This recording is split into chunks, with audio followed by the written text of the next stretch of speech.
So, how are you, Fredrik? I'm good. I'm great. It's been we had a few shows here in Spain, in Barcelona and Bilbao. Looking forward to the show in Madrid tonight. Yes, the people from Bilbao were very happy. I was reading the opinions, Okay. and they say that it's really good. But I consider that Amon Amarth is really a professional band, and all the concerts are really good. Yes, I hope so. Yes, by the way, you are the younger member in Amon Amarth. The younger, not for date of birth, the younger because you have been in the band only 15 years, no? Yeah, as you can say, only 15 years. Only 15 years, man. So in the final part of the last year, you were on tour in the USA. How would you evaluate the tour in general? That was a very good tour as well. I mean, America is such a big country. You can tour pretty much all year round, and you still haven't covered all the places. So what we usually do is we do a first tour that hits the biggest cities, and then you do a second tour that hits all some smaller cities. And we also we missed totally Canada on the first time we went there. So this time last year we did all of the Canada as well. Yes. So that's something you have to do as well. It was Amon Amarth who decided to invite Huntress for the European tour? Yes, it was. Yes, why? How do you like the band? I like their metal, the style of metal. It's like traditional metal with some modern thrashy influences, and I think Jill is an excellent singer, and they're an entertaining band. And it's for us, it's hard to choose support bands because we don't really fit in a strict death metal concert. Our fans appreciates more classic heavy metal. We've realized over the years, and I mean, it's difficult to find the right balance. But so we tried this time, and hopefully it Yes. worked out. So you mentioned me the concerts last day in Bilbao and Barcelona. Are the American and European audience too different? Well, I think the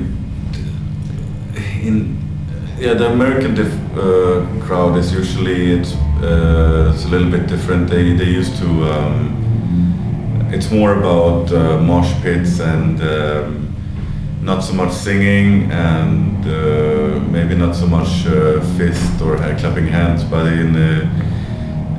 in Europe it's also different. In Germany there's lots of mosh pits, and in England there's big mosh pits, but in Spain most people like to sing.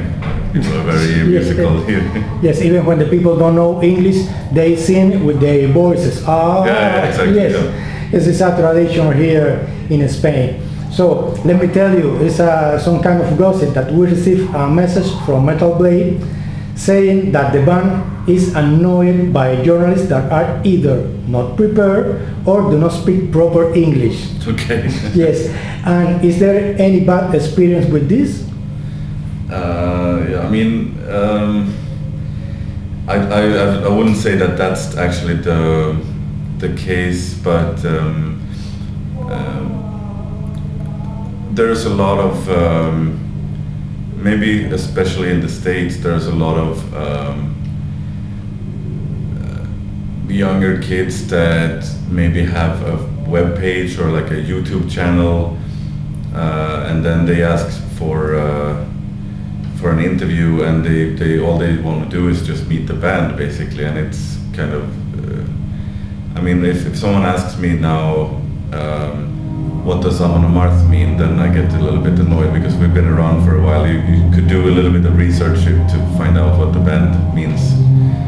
It's not an interesting question for any fans because they already know that.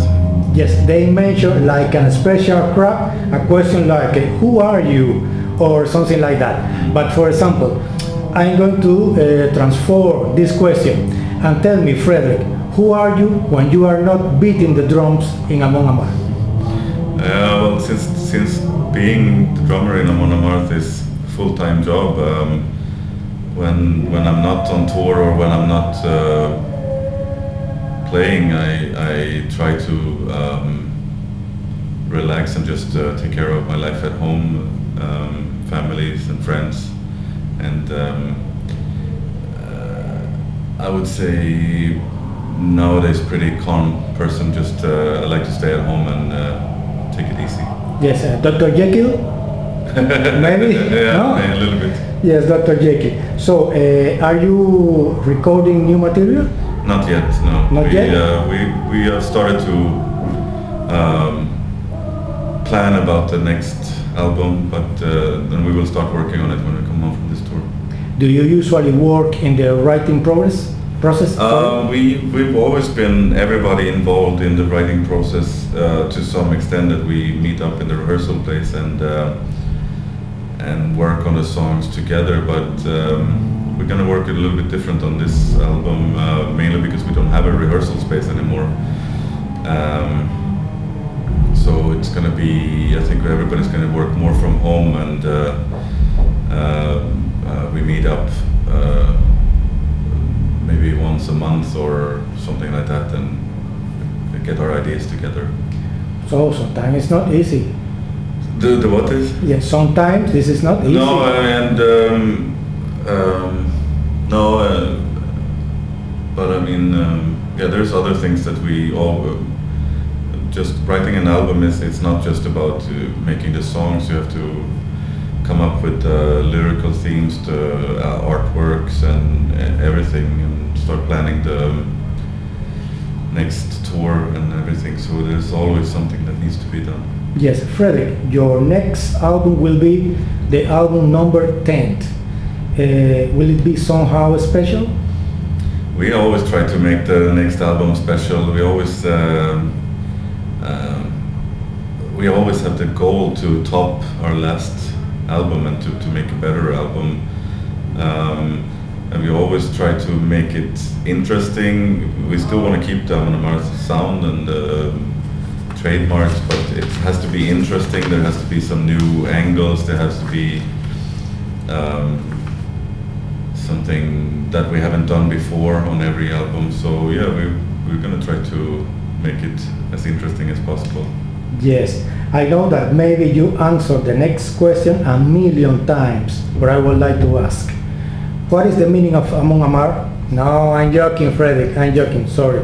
The question is, the moniker Amon Amarth was taken from the Lord of the Rings, and the band is inspired in the Norse mythology, okay? Do you think there are points in contact between Tolkien and the Nordic myths? Yeah, it's taken a lot of influences Yes? from Nordic mythology, Scandinavian mythology. You can see it on the, I'm not a big Tolkien fan, so I don't know all the details, but there's in the books there's lots of rune script, for example, that he Yes. used, and I think he was inspired by the Nordic myths. But like a person, did you study the Nordic mythology, or you are being living with it since you were a boy? Or? Yeah, I mean, as a Swede, you always that's something that I think you embrace, that you feel that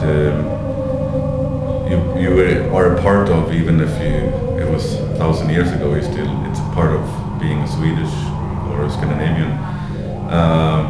But I haven't studied in depth like the mythology or I mean, we went through it briefly in school. That's about it, but the other interest I've grown into this band, from this band. Ah, okay, perfect. For example, I am really far from the Nordic mythology. However, I know all the gods, I know all the story. It's maybe because now in the recent years there is a lot of films, documentaries that is working and narrated. Speaking about this, for example, I have only a few. For example, Norman Viking saga, when Johan was working, and for example, Viking the series, the Berserkers, by Kingdom, and many more. Yeah. So, do you watch this kind of movies, or Yes. are you tired from? No, I watch some of them if they're well made and if they're not too Hollywoody. Yes. But I mean, I like the series Vikings. I've been watching it, and even if it's not, there are some fact problems in it, and some drama. It's dramatized, of course, Yes. but the general story comes from a original story. But the thing about Viking myths and stories is that no one really knows how much is truth and how much is made up. Because even if there's proof that one story is told in 3 different books, for example, the storytellers used to back each other up. Even if it was made up, they were like, yeah, this really happened, or something. So you don't really know. And why do you think Viking stories are becoming so fashionable? It's because Amon Amarth is working for a lot of years telling the stories? No. I mean, in the metal scene, I think, yeah, we have definitely been a part of the. I mean, I remember still when Wacken was selling Viking horns the first time, and I think that we have been a little part of that to it. But I think it's something that is very interesting, and it's something that people can relate to. Everybody's interested in the Vikings because it's interesting. They were interesting people. It was an interesting accomplishment that they did to travel around all the world, and also they assimilated with the other cultures, and they. I mean, a lot of them when they came to another country, they just started to live there and just became part of that society or that. So it's and they were good trade persons as well. They weren't just berserkers or fighters. They were other things as well. But I think it's just something that it's interesting, I guess, for people, and it's a good theme for movies, books, and music. It's dramatic, and we have a kind of a romantic view of how they lived or how it was. So it makes for a good theme. Yes, Fredrik, not every day I have the opportunity to speak with a drummer. So because of this, I would like to ask you, for example, what were your influence? What are your drummers that you follow, like heroes for you? Are all in between the metal scene, or you listen to other musical styles? I listen to other musical styles, but as a drummer, I think I was mainly influenced by the bands that I grew up listening to when I was like 14, 15. So it was just metal in general. I mean, Maiden, Priest, Metallica, Slayer, and that was what inspired. But I wanted to become a musician. I actually started playing guitar in my first band, my first metal band, and I didn't start playing drums until I was 19 or something. So it's pretty late.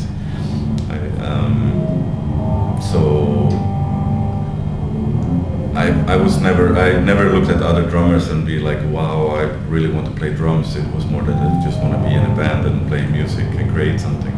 Yes, you would like to see, maybe you saw Dave Mustaine instead of Nick McBrain or things like that, no? Maybe not Dave Mustaine per se, because I was not a big fan of Megadeth, but I usually identified myself rather with the singer, actually. I mean, Rob Halford is one of my idols. He's someone I look up to, like, as a metal person and as just a person in general. I think he's but I'm also a huge Priest fan, so I just love everything they do. And I mean, if you listen to mid-80s Judas Priest, maybe the drums are not the most interesting part of but it fits in the music, so it's just a part of it. But I would never go to say that I mean, of course, Scott Travis is a great drummer. But I will always remember Painkiller. the first song of Painkiller, the drum. Yeah. It was really Yeah, no, inspiring. that's something that when you hear it, everybody knows what it is because Yes. it's like a trademark. Yes. So coming back to the concert tonight, what can we expect? Yeah, hopefully we will put on. I mean, we just love to play live and be on stage and to interact with the crowd. So when we play in countries where or play anywhere where we are welcomed, we just enjoy being on stage and play the show. So I think we just we try to have as much fun as possible, and when we do that, I guess we are also entertaining the people that come to the show. So